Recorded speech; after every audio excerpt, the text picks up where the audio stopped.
오늘 가장 뜨거운 경제 뉴스를 제일 생생하게 전해드리는 시간입니다. 백신이 요즘 가장 핫한 단어인데요. 주식시장에서도 이 백신이 핫했습니다. 백신 전문 기업 SK바이오사이언스의 공모주 청약에 약 63조 6천억 원의 뭉칫돈이 몰렸고요. 증거금도 역대 1위 기록을 썼습니다. 상명대 황세훈 개건연구원 전화로 연결돼 있습니다. 연구원님 안녕하세요. 네, 안녕하세요. 다시 한번 배가 아픈 시기가 시작이 됐습니다. 네. 이런 걸 배 아프지 말아야 되는데 배가 그럼요. 좋은 일입니다. 우리나라 기업 발전을 그래요? 위해서 좋은 일입니다. 알겠어요. 네, 기업 네. 발전을 위해 좋지만 저는 참여 못하니까요. 그러나 네네. 네, 생생경제 진행자로서 배 아프지 않고 아주 기쁜 일이라고 말씀드리면서 인터뷰를 시작할게요. 그러면 네네. 제가 앞서 역대 1위 규모라고 했어요. 이 공모주 청약이 맞습니까?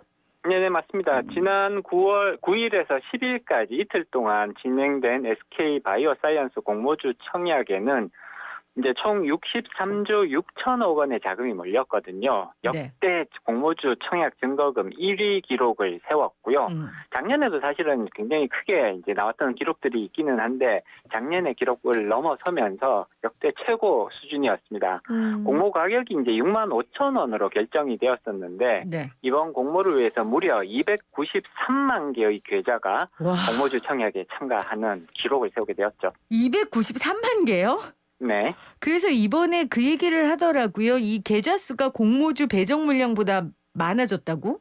239만 개면 뭐 그렇겠네요. 예, 그렇기 때문에 사실 지금 이제 이번에 균등 배분제 물론 이제 그런 얘기를 조금 더 하겠지만 네. 균등 배분제를 시행을 해서 아마 이번에 참여하는 사람은 누구나 최소 한 주 정도는 받을 수 있을 거다라는 기대가 많았었거든요. 네네. 근데 워낙 많은 계좌가 공모주 청약에 참가를 하면서 한 주도 배정받지 못하는 계좌들이 나올 수밖에 없다라는 네. 지금 이제 예상을 하고 있습니다. 자, 나올 수밖에 없는 이유 그 시스템에 대한 이야기는 좀 뒤에 하도록 하고 네. 이렇게 인기가 있었던 이유 뭡니까? 이거 백신 전문 기업이라는 것도 한몫했을 것 같고요.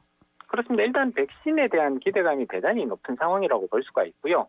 올해 경제기의 최대 화두는 여전히 코로나19라고 볼 수가 있습니다. 지금 우리나라도 지금 며칠째 계속 400명 이상의 지금 확진자들이 나오고 있는 상황이라서 코로나의 이제 해결을 위해서는 빠른 백신 접종 이것이 가장 중요하다고 볼 수가 있는데 그렇다면 백신 생산 올해 이제 굉장히 폭증할 수밖에 없는 상황인 거거든요. 네. 백신 생산 업체들의 매출 그리고 순이익이 큰 폭으로 개선될 가능성이 높다. 이런 거 이유로 인해서 결국은 주가 상승으로 연결될 수밖에 없는 거잖아요. 그래서 알겠습니다. 백신 생산 업체에 대한 이런 투자자들의 관심도가 최고조에 달하고 있다. 이렇게 평가해 볼 수가 있죠. 네.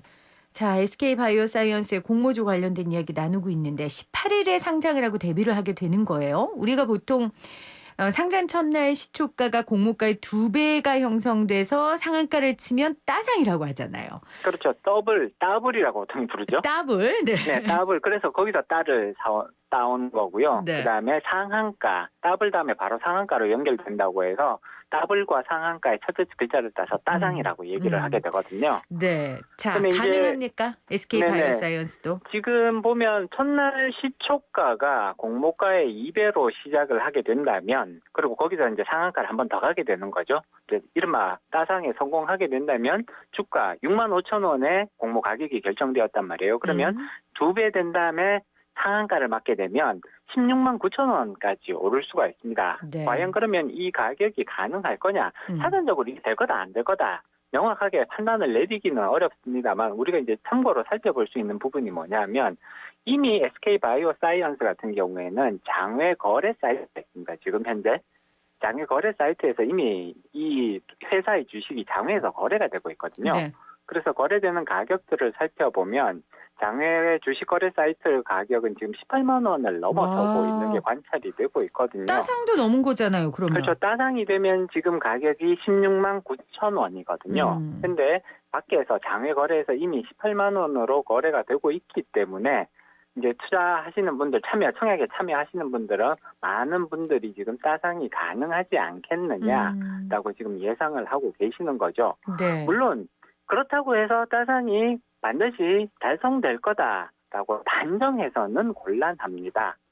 근데 손해는 이제 안 이런 보겠죠. 공모가보다 내려가진 않겠죠, 뭐 이런 물론 이제 분위기가. 공모 가격 6만 5천 원이죠. 공모 네. 가격에 받으신 분들은 가격이 이렇게까지 떨어질 가능성, 공모가 이하로 떨어질 가능성은 현재로서는 사실 대단히 낮다고 평가해 볼 그렇죠. 수가 있습니다. 음. 따라서 공모가 가격 이하로 이제 주가가 형성될 가능성은 현재로서는 거의 없어 보인다.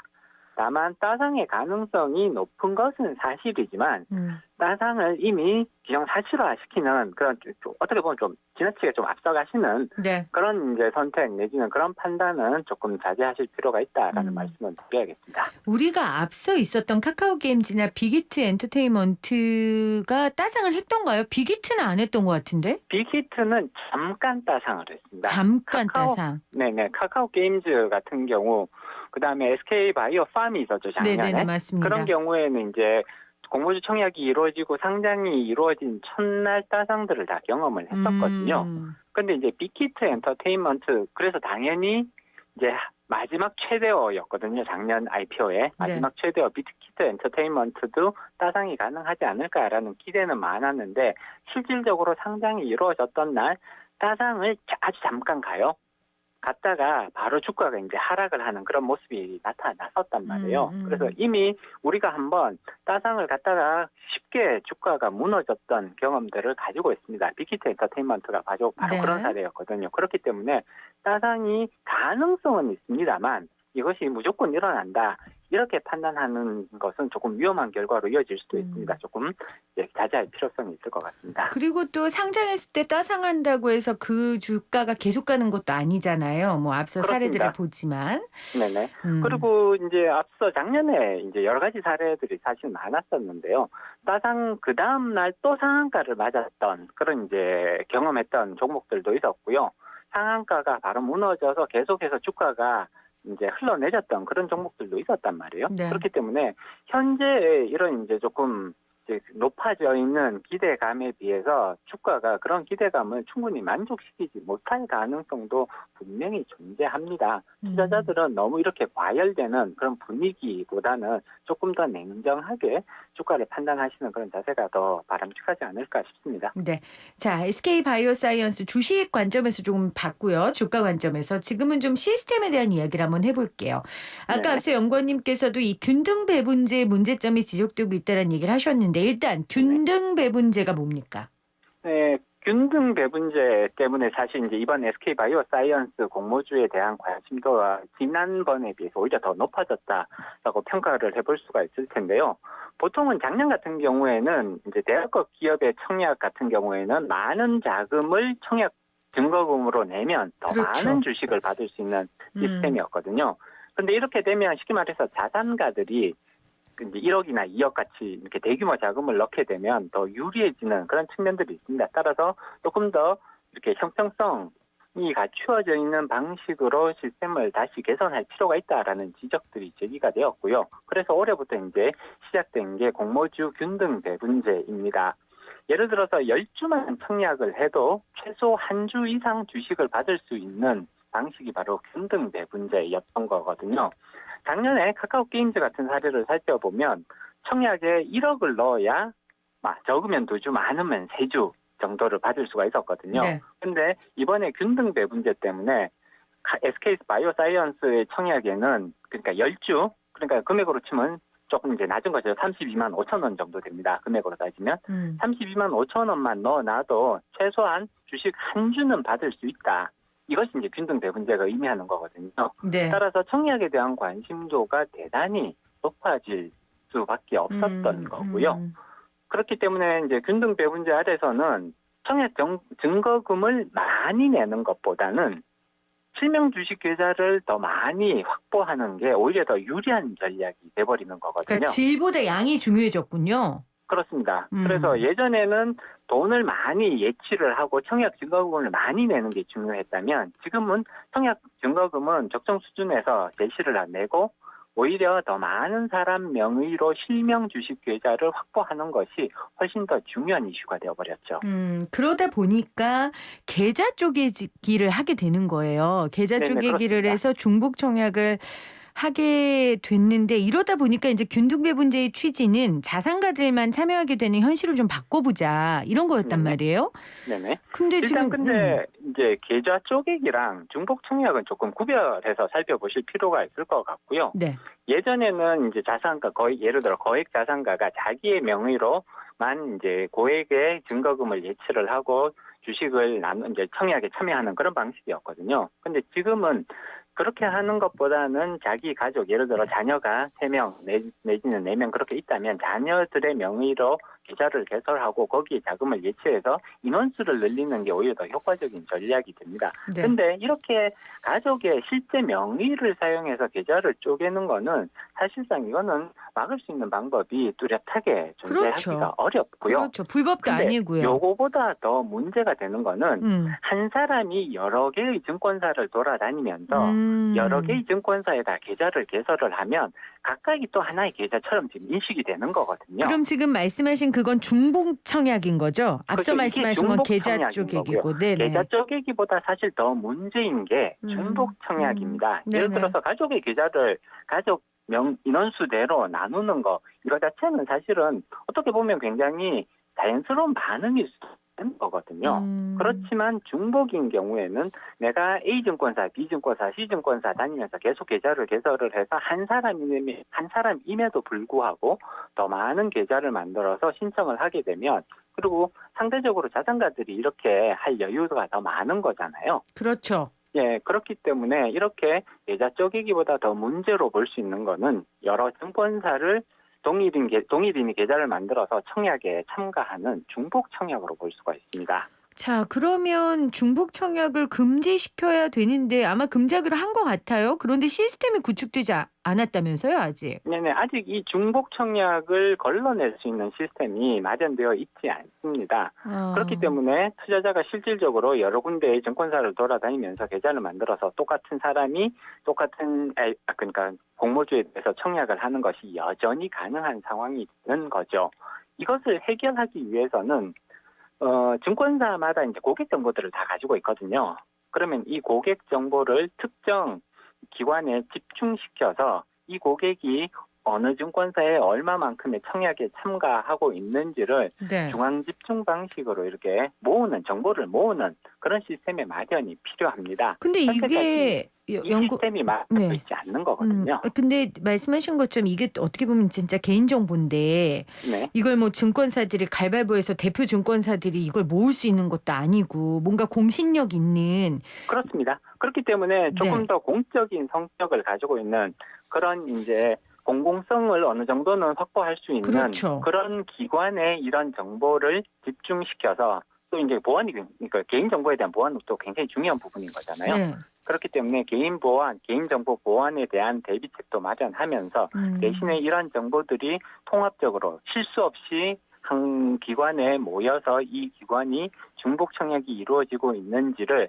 효과적으로 관리할 수 있도록 만들어주는 시스템, 이런 시스템이 갖춰진다면 결국은 중복 청약으로부터 발생하는 여러 가지 문제 내지는 불만을 해소하는 데 있어서는 굉장히 큰 효과를 발휘할 수가 있는 거죠. 지난해 금융당국이 이 기업 공개 공모주 일반 청약자 참여 기회 확대 방안을 발표하면서 그때 중복 청약 금지한다는 내용을 이야기하고 시스템을 마련하겠다. 그런데 한국증권금융위에게 맡긴다라는 계획이 있었다고 하네요.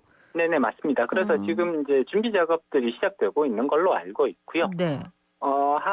올해 하반기 정도, 물론 이제 하반기 몇 월 정도인지는 아직까지는 구체적으로 지금 이제 로드맵이 나온 것은 아닙니다만 하반기 안으로는 그러한 시스템의 구축이 완성될 수 있도록 진행하는다. 이게 이제 현재의 계획인 것으로 나타납니다. 그러면 그때까지는 뭐 막을 수 있는 방법이 없습니까?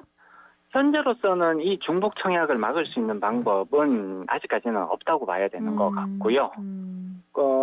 중복 청약을 막을 수 있는 시스템이 완성이 되어야 비로소 이제 그런 문제들이 해결될 수가 있다. 따라서 상반기에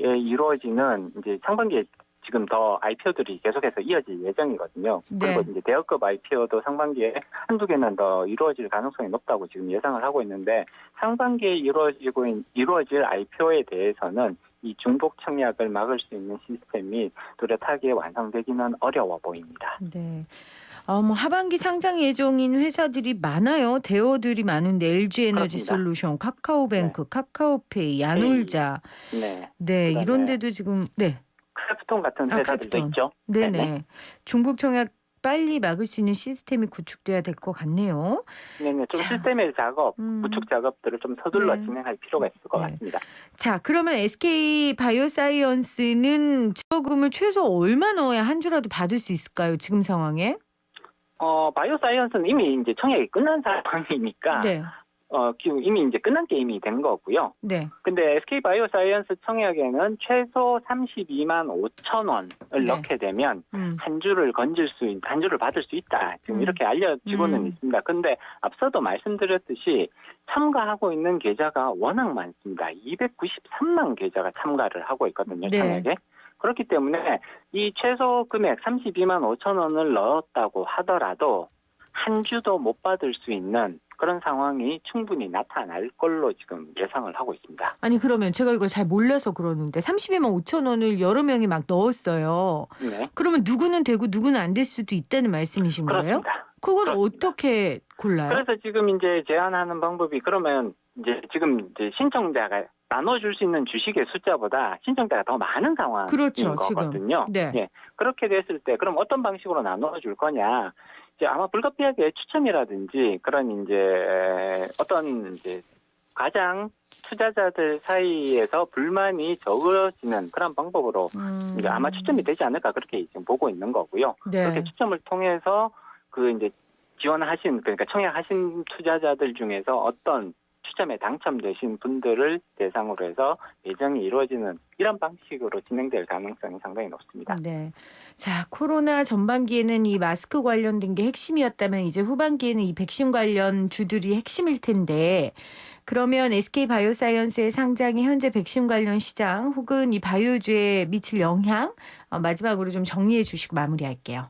네네. SK 바이오사이언스가 지금 이제 공모자금 상당수를 코로나19 등에 대한 백신 위탁 생산 증설과 신축에 사용할 계획임을 밝히고 있습니다. 네. 따라서 이번에 이제 상장으로 조달할 예정 자금이 총 1조 1,000억 원이 좀 넘는 걸로 지금 나오고 있거든요. 그렇게 해서 아주 대규모 자금을 모으게 되는데 이 자금의 상당 부분을 코로나19 백신 등 본격적인 CMO 사업, 보통 이건 이제 백신 위탁 생산을 CMO 사업이라고 하는데 네. CMO 사업 추진을 위한 시설 구축에 올해부터 내년 그리고 후내년까지 계속해서 자금을 집중적으로 지금 투입할 걸로 지금 계획을 밝히고 있단 말이에요.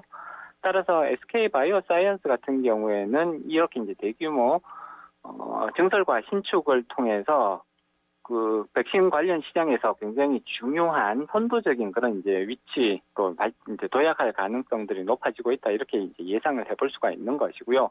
그리고 SK 바이오사이언스는 이러한 이제 시설 확장을 통해서 기업 실적도 유의적으로 뚜렷하게 개선될 가능성이 높아 보입니다. 따라서 이런 부분들이 결국은 바이오 시장, 그러니까 SK가 바이오 이제 산업에 속해 있는 그런 회사이기 때문에 해당 회사의 주가 상승에도 크게 이제 기여를 할 수 있는 부분들이 있을 것 같고요. 마찬가지로 전체 바이오주에 대한 그런 평가 내지는 인식 개선 이런 부분들에 있어서도 긍정적인 효과가 충분히 나타날 수 있을 것으로 예상을 해볼 수 있습니다. 네. 자, 오늘 인터뷰 고맙습니다. 네네, 고맙습니다. 지금까지 상명대 황세훈 연구위원과 함께했습니다.